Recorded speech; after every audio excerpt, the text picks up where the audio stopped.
Buenas tardes, amables televidentes de Al Punto. Aquí estamos en la mitad de la semana, miércoles 28 de abril 2021. Un día como hoy, 42.000 marines estadounidenses llegaron aquí a la República Dominicana a parcializarse con aquellos militares antipatrióticos, aquellos que querían que la sangre del pueblo corriera por los badenes, por los contenes.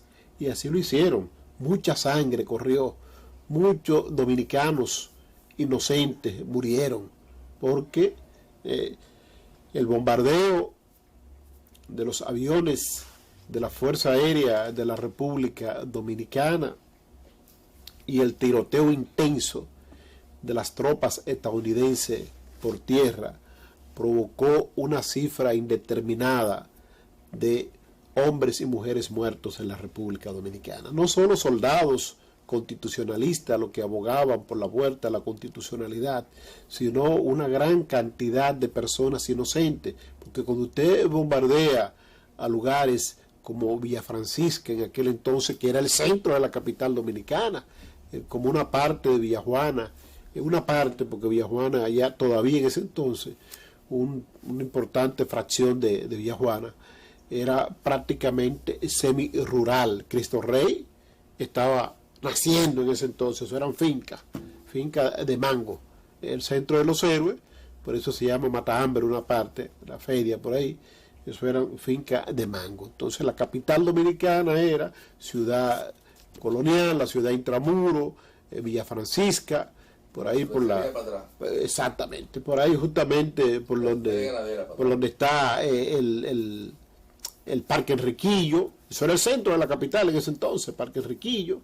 Entonces por eso ustedes ven que por ahí se establecieron en una parte del ensanche de la Fe comandos de resistencias importantes a la presencia estadounidense en el país, y también, ¿por qué no?, para combatir a aquellos militares que fueron entreguistas, aquellos que prefirieron que corriera la sangre de sus compueblanos y no dar marcha atrás, de no permitir la vuelta a la constitucionalidad, la vuelta al gobierno mancillado del profesor Juan Bosch, que apenas duró 7 meses en el solio presidencial, desde el 27 de febrero del año 1963 hasta el 24 de septiembre de ese mismo año. Ese fue el ciclo de tiempo del presidente Juan Bosch, electo en unas elecciones preparadas rápidamente en diciembre del año 1962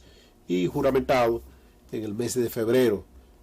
Los militares que estaban vivito y coleando, fuerte, con mucha fortaleza, seguidores del tirano Rafael Leonido Trujillo y Molina, que tenían su plan B, y su plan B no le falló: hacer abortar los gobiernos que pudieran estar en la República Dominicana en ese momento, para permitir la vuelta al trujillismo moderno.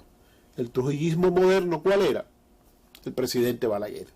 Y así fue 2-3 meses después, prácticamente ya en noviembre del año 1965, que ya estaba bajo control todo el país, pues se inició el proceso para convocatoria de elecciones. Se convocó a elecciones.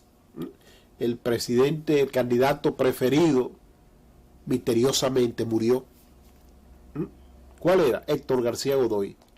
Misteriosamente murió envenenado. Se determinó luego que lo envenenaron, porque era el que la gente quería. Porque no podía volver Juan Bosch, aunque estaba inscrito como candidato presidencial en esas elecciones del año 1966, pero su vida corría peligro. Y Juan Bosch vino a las elecciones del 66, pero no se presentó como candidato, porque no había condiciones, no existían las condiciones. Entonces el candidato derechista, el que representaba a la ultraderecha dominicana, lo era Héctor García Godoy, un prestigioso abogado de una familia pudiente del país y de mucho arraigo en materia jurídica, la familia Godoy. no tanto los García, sino la Godoy, pero misteriosamente, previo a las elecciones, murió. Entonces se coronó como candidato vencedor de unas elecciones donde prácticamente acudió solo el presidente Balaguer. El trujillismo moderno. Ahí se inició una etapa de 12 años de intranquilidad, de desasosiego, donde los jóvenes que acudían a las universidades o a los liceos nocturnos, en ese entonces prácticamente la educación secundaria era nocturna en un amplio porcentaje, y que iban con un cuaderno, un libro debajo del brazo, tenían problemas, podían ser detenidos, porque usted portar un libro, un cuaderno, ya era un sinónimo de comunista, de anarquista, de antigobiernista. Entonces eso fue lo que cosechamos después de esa revuelta cívica del año 1965, que inició como un movimiento que procuraba la vuelta a la constitucionalidad el 24 de abril del año 1965, y que 4 días después se convirtió en una gesta patriótica, porque se luchaba por la salida de las tropas ocupacionistas de República Dominicana, que por segunda vez en el pasado siglo intervenía en la República Dominicana. La primera ocasión fue en el año 1916, duraron 6 años aquí las tropas estadounidenses ocupando toda el área de recaudación para recuperar el dinero que le debía la República Dominicana al gobierno estadounidense. Desde el año 1916 al año 1922 duraron las tropas estadounidenses ocupando aquí la República Dominicana. Y la segunda ocupación del pasado siglo fue en el año 1965, no por tema económico, sino por tema eminentemente político, porque se decía que aquí se estaba creando la base, el profesor Juan Bosch estaba creando la base para establecer una segunda Cuba en América. Y Estados Unidos no podía permitir una segunda Cuba en América, ya que a menos de 80 millas náuticas de Miami a Cuba existía un gobierno que era un adversario del gobierno estadounidense. Entonces eso realmente es el fondo